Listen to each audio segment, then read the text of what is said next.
There's a lot of men dead, so we can sleep in peace. What is the Civil War? The Civil War is a fight between the same group of people, like the Confederacy and the Union. The Civil War was about part of the same,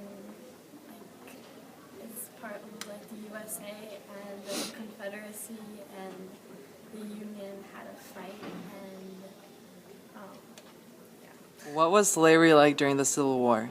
It was horrible. It was harsh and very discriminating, and it had an effect on immigration in the United States.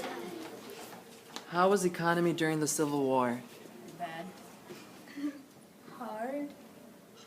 Not very good, since a lot of the money and the work were going to making weapons, and yeah.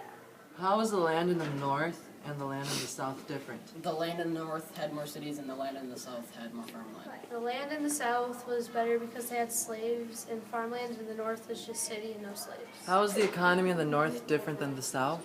The North used industry and the South used slaves to make the money.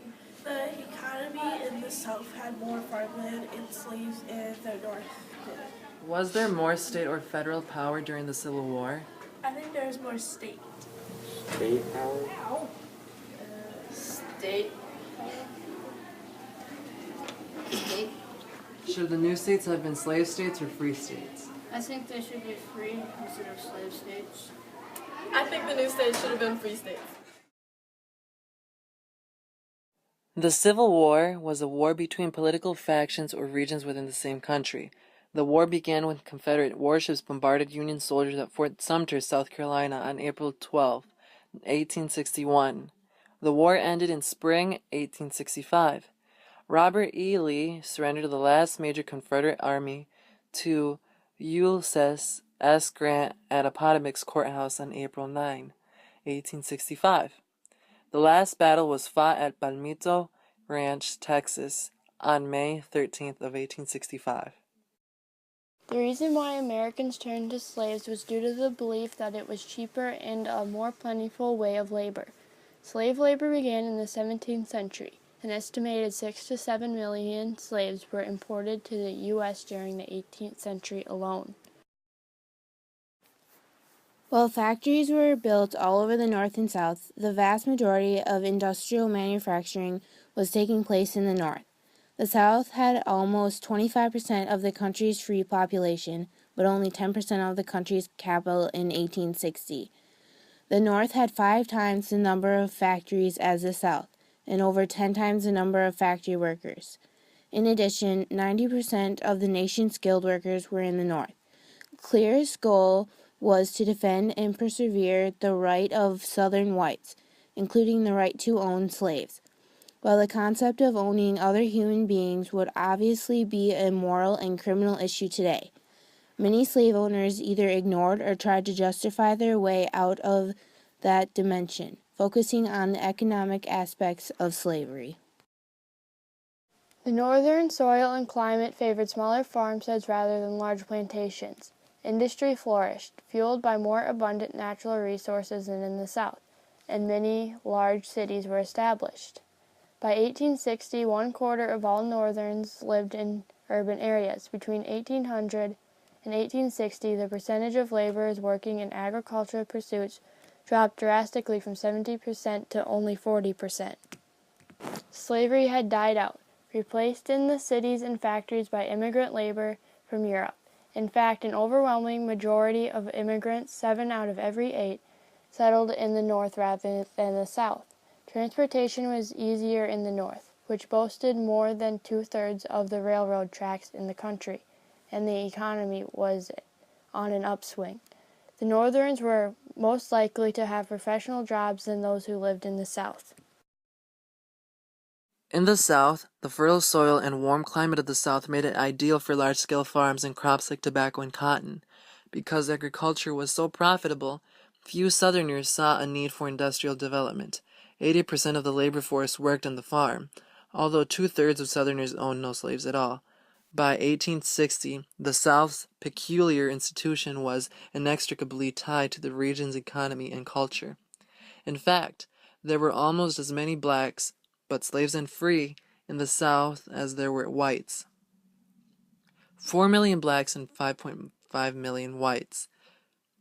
There were no large cities aside from New Orleans, and most of the ones that did exist were located on rivers and coasts as shipping ports to send agricultural produce to European or northern destinations. The North. Smaller farmsteads. By the 1860s, 1/4 of all Northerners lived in urban areas. More Whig/Republican parties than in the South. Northern children were more likely to attend school.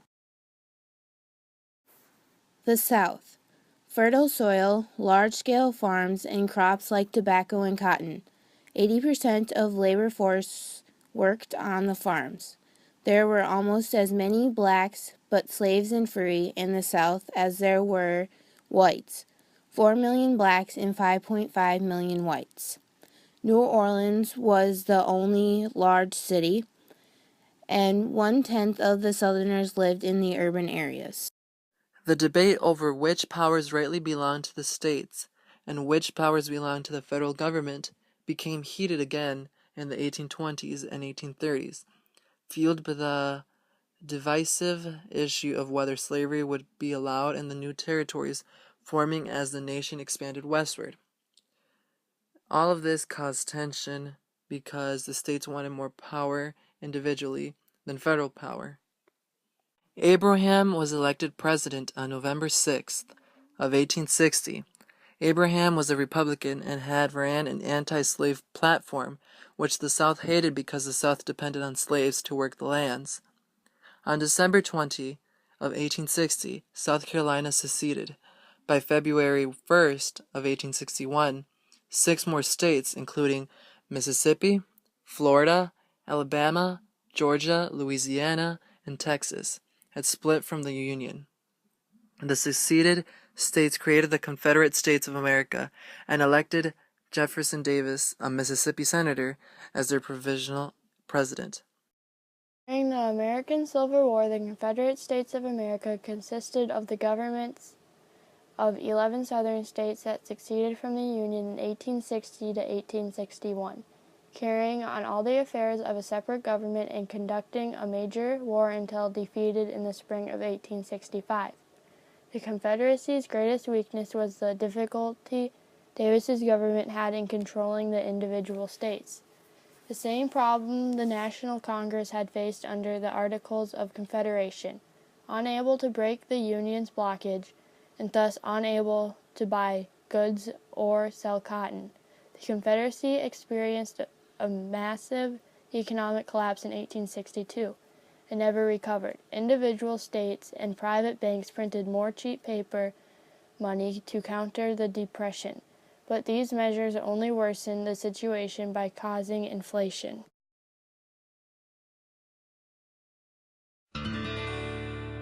American girls and American guys, we'll always stand up and salute, we'll always recognize